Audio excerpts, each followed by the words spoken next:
Assalamu alaikum warahmatullahi wabarakatuh. Alhamdulillahi rabbil alamin. Wassalatu wassalamu ala rasulillahi sallallahu alaihi wasallam wa ala alihi wa ashabihi dhawi shirafil azim. Watukufu wa Kiislam, baada kumshukuru Allah jalla jalaluhu na kuzitaka rehema na amani zimwendee bwana mtume Muhammad sallallahu alaihi wasallam.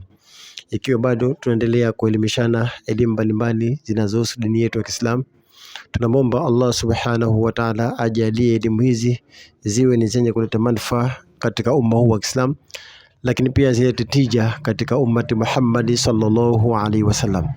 Leo nitakutafsiria ndoto hii, ndoto ambaye ikiwa mtu anaota kwamba anakula karatasi za msahafu. Ule msahafu ule, zile karatasi zake za ndani, ukiota ndoto kama wewe unazitafuna, yani unazila. Ukiota ndoto kama unakula karatasi za msahafu zile, nini maana yake? Nini tafsiri yake? Au kama kuna rafiki yako kwamba anaota ndoto kila siku, mimi naota mbona natafuna karatasi za msahafu, nakula karatasi za msahafu, nini tafsiri yake shekhe? Sasa tafsiri yake kwamba mtu akiota ndoto kwamba anakula au anatafuna karatasi za msahafu, tafsiri yake ni hapa. Tumsikize mwandishi wa kitabu anasemaje. Mwenyezi Mungu Subhanahu wa Ta'ala aliyemjalia kujua tafsiri mbalimbali za ndoto, na sisi tunakuletea nyinyi katika lugha ya Kiswahili. Tayeb, asema fa iraa annahu yaakulu awraqil masahif. Ikiwa mtu ataota ndoto kwamba anakula karatasi za msahafu, nini tafsiri yake? Asema fa innahu, hakika mtu huyo yaktubal musahafu, mtu huyo atakuja kuandika msahafu Qur'ani biujratin, kwa ajili ya kutaka walipo. Ukimwona mtu anaota ndoto kwamba anakula karatasi za msahafu, basi tambua kama mtu huyo atakuja kuandika Qur'ani, na kisha Qur'ani ile atauza sawa kwa watu. Lakini pia wayatlubu rizqahu min ghairi wajhahu, na atatafuta riziki kwa njia isiyo ya halali. Kwa mtu atakapoota ndoto kwamba anaota kwamba anakula karatasi za msahafu, maana yake mtu huyo atakuja kuandika Qur'ani, kisha atakuwa anauza ile Qur'ani. Tena anauza, anapata riziki kwa njia ambayo si halali.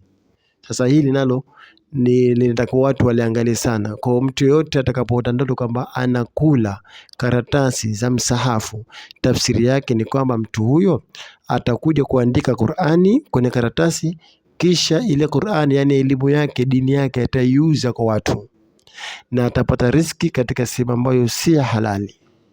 Kwa mtu anatakiwa ajichunge sana na hizi tafsiri za ndoto, kwa sababu zinakuwa kweli. Unaweza kuota ndoto lakini ukafikiria hii ndoto nimeota tu leo, pengine isiwe kweli. Ndoto zinakuwa kweli, zinakuwa kweli kabisa.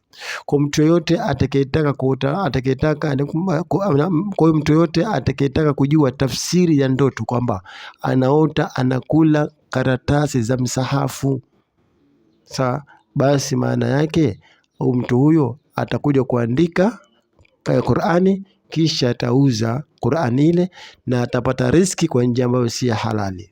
Tumombe Allah tuepushe na mambo hayo ya haram, atuingize katika halali.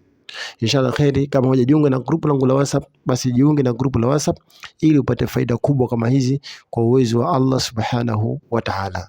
Namba zangu za WhatsApp ni 0777 799359. WhatsApp namba ni 0777 799359. Jiunge na grupu la WhatsApp ili upate faida kubwa kama hizi kwa uwezo wa nani? Wa Allah subhanahu wa ta'ala. Tukutane katika vipindi vinavyokuja mbele. Wassalamu alaikum wa rahmatullahi wa barakatuh.